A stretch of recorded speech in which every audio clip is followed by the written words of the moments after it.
Hello everyone, welcome again to RB classes. Let us continue with the topic that was data structure. Our today's topic is representation of two-dimensional array in the memory.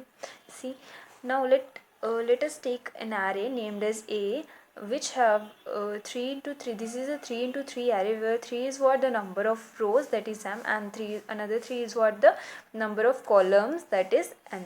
Although this array is pictured as a rectangular array of elements with m rows and n columns, but in reality अगर हम इस जो हमारे ये elements हैं memory में इनको representation के बारे में देखें कि कैसे इनको मेमोरी में रिप्रेजेंट किया जाता है, तो वो रेक्टेंगुलर फॉर्म में नहीं होता है, उसको वो हम सीक्वेंशली स्टोर करते हैं. एक ब्लॉक रिजर्व हो जाता है m इंटू एन साइज़ का, that is 3 into 3 is what 9 blocks की एक मेमोरी रिजर्व हो जाती है और उनमें हम इन एलिमेंट्स को सीक्वेंशली स्टोर करते हैं in the memory. This is for the memory representation of this 2D array. Now अगर हम जो हमारे ये एलिमेंट्स है इनको हम मेमोरी में कैसे रिप्रेजेंट करते हैं, वो हम रो वाइज भी कर सकते हैं एंड कॉलम वाइज भी कर सकते हैं. तो इन टू बेसिस पर हम जो हमारी रिप्रेजेंटेशन है टू डिमेंशनल एरे की मेमोरी में, उसको हम टू पार्ट्स में डिवाइड करते हैं. First one is row major order and the second one is column major order. Let us understand these two topics in brief. So our first type of representation is row major order. In this method, the elements of array are arranged in sequence row wise. Alright, those elements of first row occupies the first set of memory. That means these are what the elements of first row, then these will occupy the first set of the memory. Suppose this is what our memory, and जो ये elements है अगर इनको हमने इस memory में row wise enter करवाना है तो वो कैसे होंगे. सी सबसे पहले ए फर्स्ट जो हमारी रो है उसके सारे एलिमेंट्स आएंगे, like A0 A2. This is what are first row, that is row 1. And now let's come to second row A12, and this is a second row, and the third row A20. This is how we represent 2D array row wise in the memory. अगर हम इन elements को row wise हमारी memory में enter करवाएंगे तो वो ऐसे होंगे. ओके, पहले first row, then second row and then third row. Now अब हम इस जो हमारा ये 2D एरे है इनमें हम अगर हम रो वाइज ऑर्डर में हमारे एलिमेंट्स को एंटर करवाते हैं तो उस केस में हम कैसे किसी भी पर्टिकुलर एलिमेंट के एड्रेस को कैलकुलेट कर सकते हैं. तो it depends on the index starting value. That means जो कभी कभी क्या होता है, जो हमारी ये इंडेक्सिंग है जो आई एन जे की वैल्यू है, कभी कभी हम 0 की बजाय हम 1 से भी स्टार्ट कर लेते हैं. सो इन सच केसेस जो हमारी एड्रेस कैलकुलेशन का जो फॉर्मूला है वो वेरी करता है. वो कैसे करता है, सी हम एग्जांपल ले लेते हैं, हम सेम एरे को ही ले लेते हैं. इन केस जब हमारी इंडेक्सिंग है वो 0 से स्टार्ट हो रही है, 0 0 0 1 0 2 1 0 1 1 1 2 2 0 2 2. इन केस ये है जब हमारी जो इंडेक्सिंग है वो 0 से स्टार्ट हो रही है. बट इन केस अगर जो हमारी इंडेक्सिंग है वो 1 से स्टार्ट हो रही है, that is 1 2 3 and 1 2 3.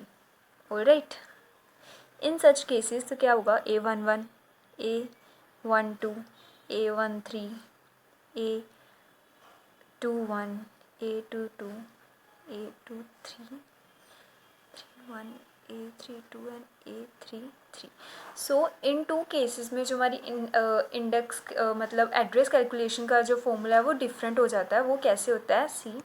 So this is the formula for calculating the address of a particular element in a two-dimensional array in case of row major order when the indexing is given by 1 by 1. Let's take an example. हमने पता करना है the address of this particular node. इस node जो ये element है इसके address को हमने कैलकुलेट करना है. तो वो हम कैसे करेंगे, सी जो इसकी जो इंडेक्सिंग है 3 2, जो हमारी आई है वो किसको रिप्रेजेंट करती है कि वो कौन सी रो है, एंड जो हमारी जे है दैट इज़ 2 वो किसको रिप्रेजेंट करती है कि वो कौन सी कॉलम है. तो ये एलिमेंट है वो थर्ड रो में एंड सेकेंड कॉलम में प्रेजेंट है. तो वो हम कैसे कैलकुलेट करेंगे एड्रेस, सी.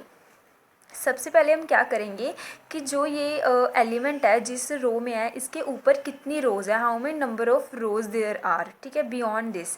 सो वो हम कैसे पता करेंगे, i-1 दैट इज़ 3-1, जिससे हमें पता चल जाएगा दैट आर नंबर ऑफ रोज़ कितनी हमारे पास, इसके ऊपर 2 multiply n is what the number of columns, it is a 3 into 3 matrix, so the number of columns are how many, 3, that is 2 multiply 3, 2 multiply 3 is what, 6, that is the number of these two rows elements, इनके total number of elements कितनी है, 6। तो ऐसे हमें क्या पता चल जाएगा, जो हमारे particular element के ऊपर जितनी भी rows हैं उनके number of elements। now plus we can see that जो हमारा ये एलिमेंट है इस पर्टिकुलर रो में भी जो ये एलिमेंट है वो सेकंड नंबर पर है, दैट मीन्स इसके पीछे भी देयर नंबर ऑफ एलिमेंट्स हैं, तो वो कितने हैं, 1। वो हम कैसे पता करेंगे, j-1, that is j-1 which is 1।